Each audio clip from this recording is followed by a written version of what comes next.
here's Smart, defended by Paul. Feeds it to Granger. Goes straight through the defender for the dunk. Draws the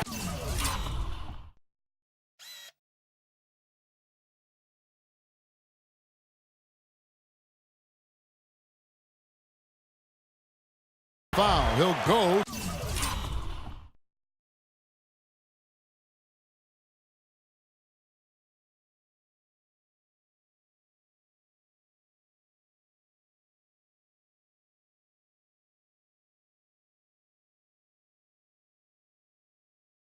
To the line. It's going to be on Josh Smith.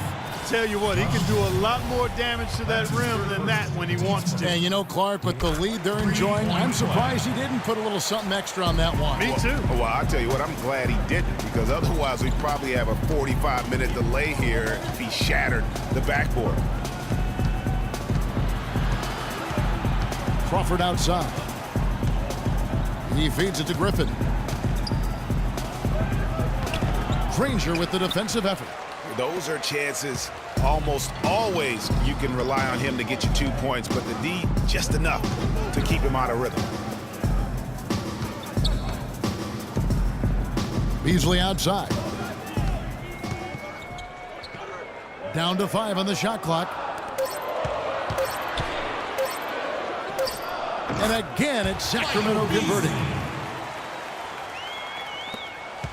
Clippers trail by 10. Outside, Pierce. They set the screen. They get a hand on it. Stolen by Smart. And up the court come the Kings on the break. And it's Beasley finishing it off. Really a heads-up play on both ends there. The steal and the quick push on the break. Rapid-fire basketball at its best. Boom, boom, boom, bang. A little over 2.5 minutes have passed here in the fourth quarter. Can they get it? Smith, no luck. Sacramento leading by 12. Smart passes to McDermott. Granger with the ball.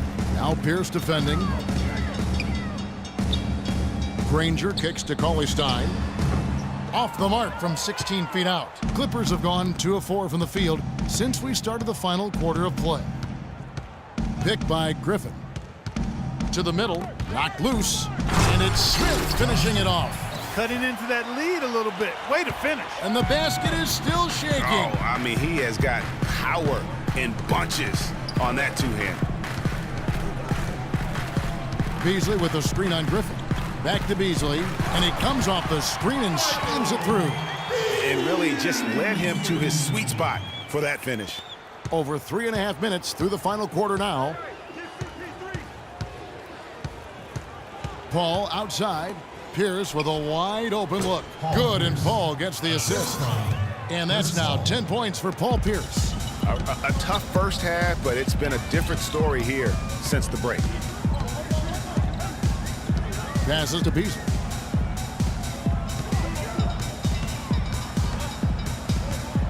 He dishes it to Cauley-Stein. 6 on the shot clock. Griffin against Granger. And out of bounds as the Clippers gain possession. And really just a lack of awareness on his part. Just no idea he was right near the line. And the Clippers making a change here. Redick is checked in. Picked by Griffin. Paul kicks to Redick. Pass to Griffin. To the paint. Pierce against Granger. Griffin. Smith, no luck. Kings leading now by 10. Beasley outside. Great open look there. Beasley's got 13 points in the second half. Boy, they've gone on this run, and ball movement has been a big key. It really has, Clark. The defense unable to react as quickly as necessary in terms of dealing with their pass. Kings have gone 6 of 8 from the field in the fourth so far. It's been a great start to this final quarter for them. Smart kicks to Cauley-Stein. Pierce against Beasley, and the foul on Paul Pierce. That's foul number 2 for him. Dwight Howard, he's checked in for the Clippers.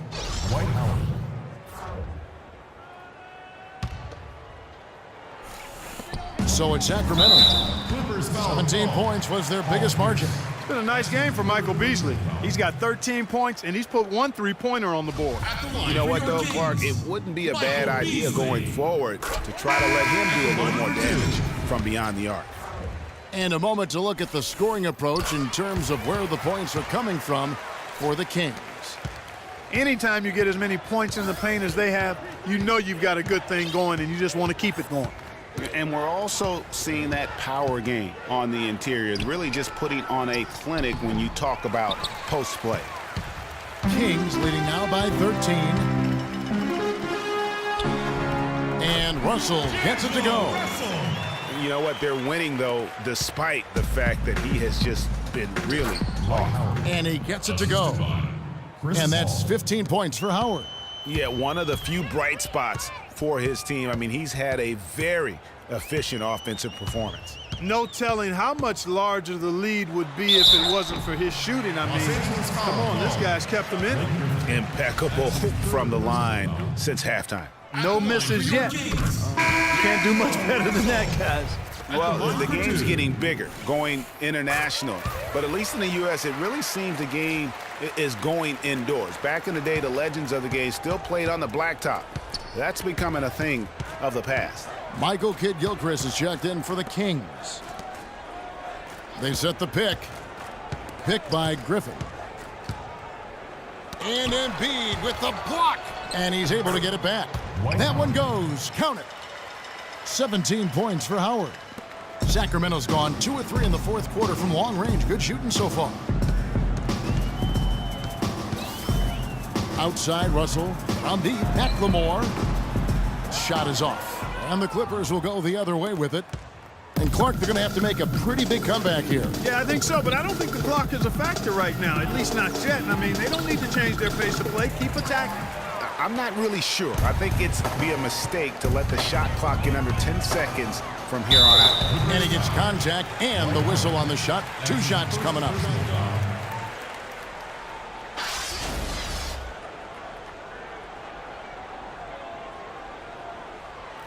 At the line for your Kings, DeAndre Russell. Free throw good, Russell.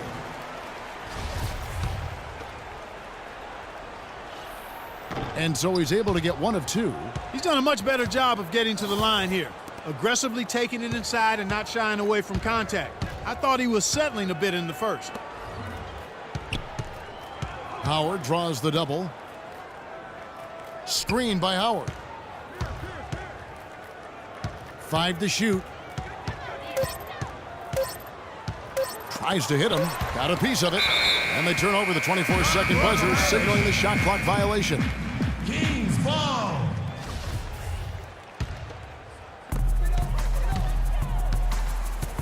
And here's Russell. Randall a screen on Paul. Here's Russell. Randall dishes to Russell. McLemore the pass to Russell. Over Paul. Offensive rebound. There's the triple. And Russell gets it to go on the assist by Embiid.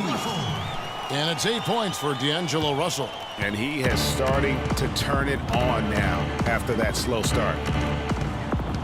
Paul kicks to Griffin. And lots of contact there. Missing the shot. He'll shoot 2. Julius Randle picks one up.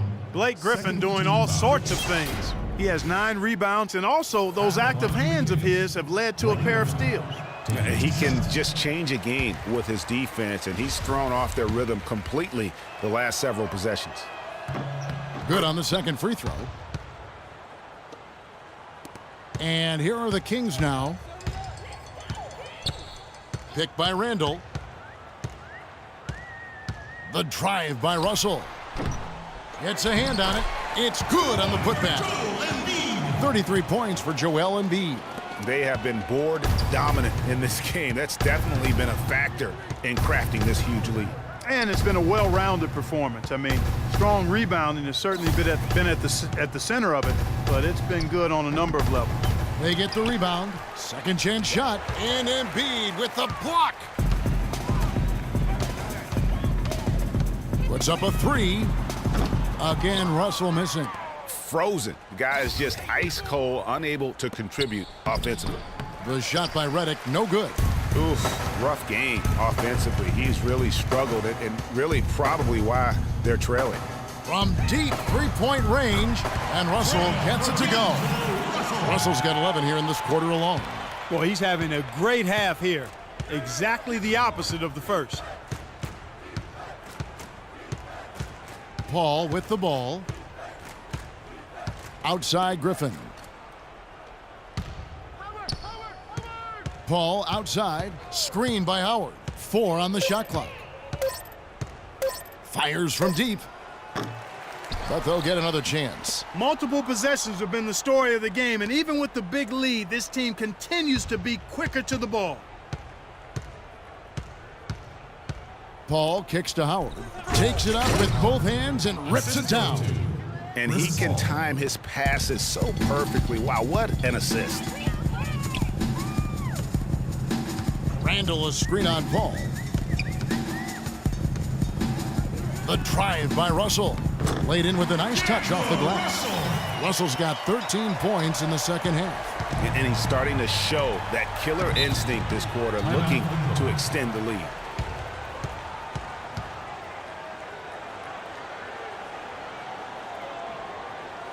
And the Clippers call time here. Well, there were a few complaints last season about how the playoff seeding was done, most notably in the Western Conference. Portland was the 4th seed for winning their division, but without that division win, would have been the 6th seed. Paul outside. Here's up top. Lots of room. And a great assist by Paul as that one goes in. Paul's got assist number 9 now. Wow, what an effort here tonight. Into the playoffs last year with Portland being a division winner, but getting that 4th seed, that played a huge role in this conversation about playoff seeding structure. San Antonio would end up playing the Clippers in the first round, even though both had better records than the Blazers. Kevin, no doubt it's a tricky situation. Listen, you want to reward teams for winning their division, but every so often it comes at the expense of several other teams, like it did last year, who just play in stronger divisions. So I think that's something that the league is going to have to look at moving forward. All right, let's go over to the sideline with Doris Burke. Kevin, Doc Rivers was just addressing the plan with his team. He made no mistake that Dwight Howard has got to be the focal point of their offense. Coach reminded them that he is supposed to be the key factor tonight, and he still wants to see that happen.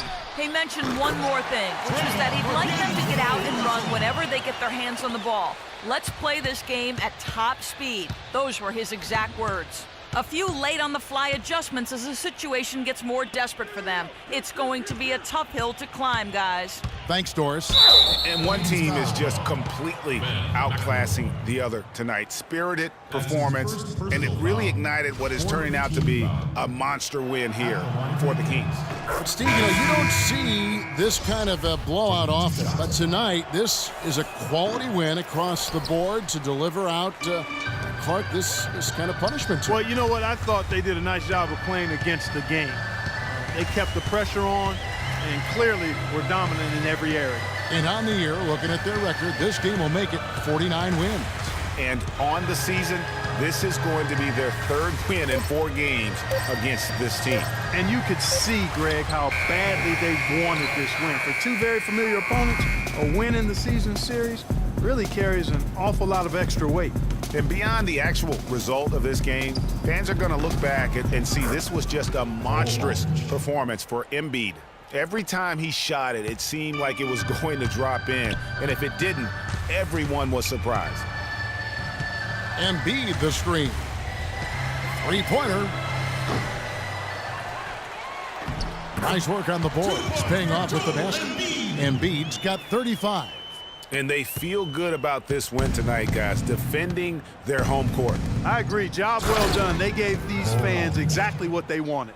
And they're clearly finishing strong here, but not enough time to pull it out. Yeah, it does look like they're going to end on a high note. Too bad this run didn't develop sooner for them. I don't want to say they're trying to run up the score here, but they do keep adding to the lead. Well, I know you don't want to say it, but I will, partner. I mean, they're trying to run the score.